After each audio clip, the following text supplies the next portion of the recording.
Et donc là, on part à gauche. Non, tout droit. Ben non, là il y a marqué Béziers, 22 km à gauche. Mais il y a écrit aussi Béziers, 22 km, là, tout droit. Ouais.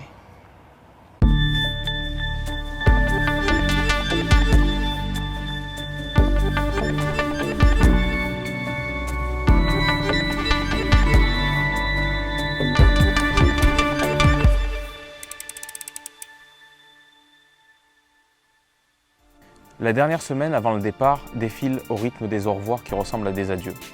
Des proches qui nous demandent si on est prêt, si on a pensé à tout. Et des réveils en pleine nuit alors que ce qui nous ferait le plus de bien, ce serait une bonne nuit de sommeil. Au moment de m'endormir, j'ai senti l'angoisse monter. Tout ce qui avait du sens jusqu'à présent n'en avait plus. J'étais incapable de vivre dans le moment présent. Je ne faisais que me projeter sur plusieurs années.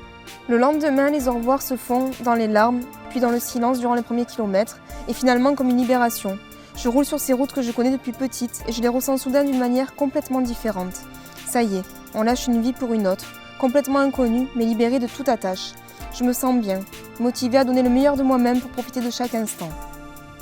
Toute cette tension qui monte avant de partir. Et au premier virage, quand il n'y a plus personne dans le rétroviseur, c'est le calme plat. Il n'y a plus rien d'extraordinaire, on fait juste du vélo.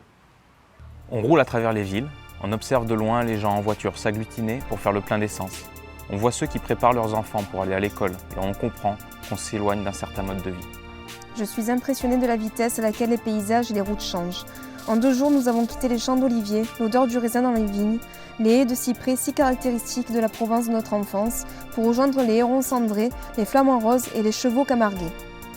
Nous n'avions parcouru qu'une centaine de kilomètres depuis Gardanne et déjà tout était si différent. Il suffit de peu de choses en profondeur pour percevoir de grands changements en surface. C'est comme cette micro-algue qui colore d'un rose pastel les 9000 hectares de salins à Aigues-Mortes, ainsi que le pelage, les pattes et les becs des flamants roses.